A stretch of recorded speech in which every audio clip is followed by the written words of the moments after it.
Let's start on the economy. And there's been so much news around this week, from the rate rise to now the GDP number today.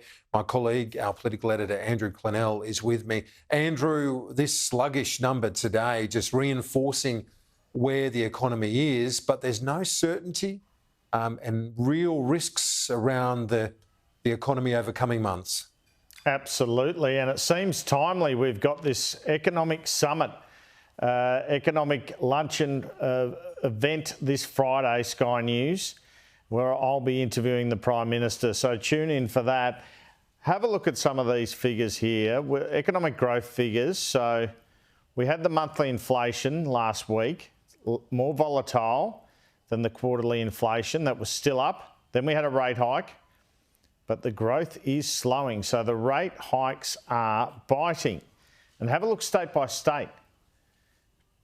State by state, halfway to a recession in Tasmania and the Northern Territory, and not far off in South Australia. So teetering, really, this economy, and the inflation has been stubborn. Think about this. We're not going to get a quarterly figure on inflation, which is more reliable, until July, the end of July, July 26, which gives you thought that perhaps there'll be a rates pause. But will they go again in August, the Reserve Bank? Well, Philip Lowe found himself having to justify today, the Reserve Bank governor, this rate rise.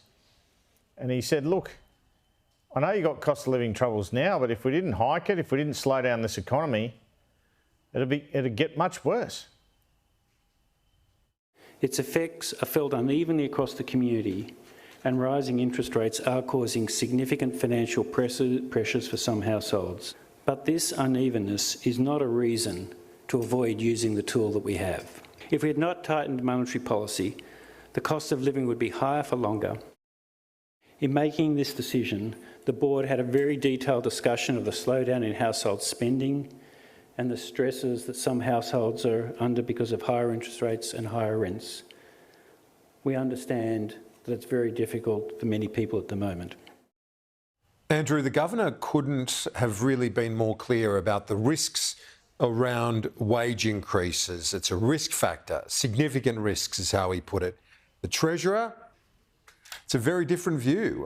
There's no other way to put it, between the Treasurer and the governor of the RBA on the impact of wages. Just a slight movement from Jim Chalmers today. He started talking about responsible wage rises in that interview with you. Previously, the government was just all in for wage rises, so maybe they're listening a bit. Let's hear from Philip Lowe and then Jim Chalmers' response with Kieran earlier. We will get ourselves, though, into trouble if we accept the premise that all workers need to be compensated for inflation. Because if you accept that premise, then inflation is 7%, wage rises match that. What do you think inflation will be next year? We've got to make sure that the higher inflation doesn't translate into higher wage outcomes for everybody. Were you surprised by the increase in the minimum wage, how large it was, and how much is this going to add to the risk of a wage price spiral in Australia over the next few months? It was higher than we had factored into our forecasts, as I said in my prepared remarks. How much it adds to the inflation outcomes really depends upon whether it spreads across other parts of the labour market. I come at it a little bit differently in saying that we need to make sure we get on top of inflation so that we get on top of inflation expectations, and that's part of the point that he was making. But I think we need to be really careful here and not blame workers who've got a legitimate aspiration to earn more when they work more. We can't put all of the blame for these interest rate rises on the fact that people want to see some wages growth after a decade of stagnation. And where the governor and I agree, I think, is that in seeking these strong and sustainable wage increases, that we've got to make sure that they're responsible. We've got to make sure that our economy is more productive at the same time. Yeah, and that's the point, more productive. And right now, productivity was down 0.3% in March. It's not more productive. Well, this is the problem, and productivity is a measure of how much you're getting out of each worker, just to sum it up.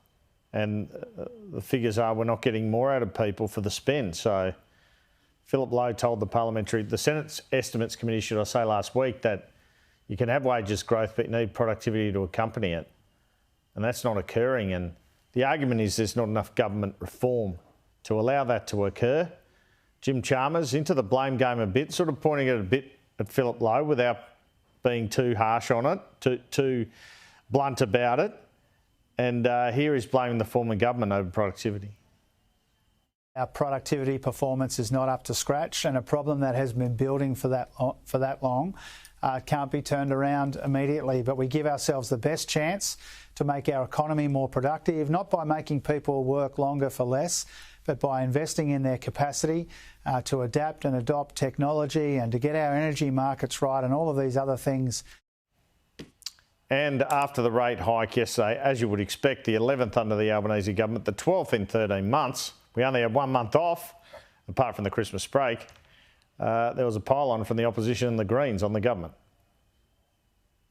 The Treasurer being out there saying that he doesn't know what's going on and this is not his problem, well, that's cold comfort for families who are trying to balance their budgets at the moment. The Treasurer should take responsibility and frankly apologise to the Australian people for presiding over 2 budgets now that have been inflationary, will keep interest rates for higher for longer. Australia has a higher core inflation rate than many other countries around the world of comparable status. So the problem is not coming out of Ukraine, as the Prime Minister wants you to believe. The problem here is coming out of Canberra. And you had a Prime Minister who promised to help you, and now you've got a Prime Minister that is making decisions that are hurting you. Renters and mortgage holders can't take it anymore. The RBA and Labor are using everyday people as cannon fodder. The Reserve Bank and Labor are pushing the country towards recession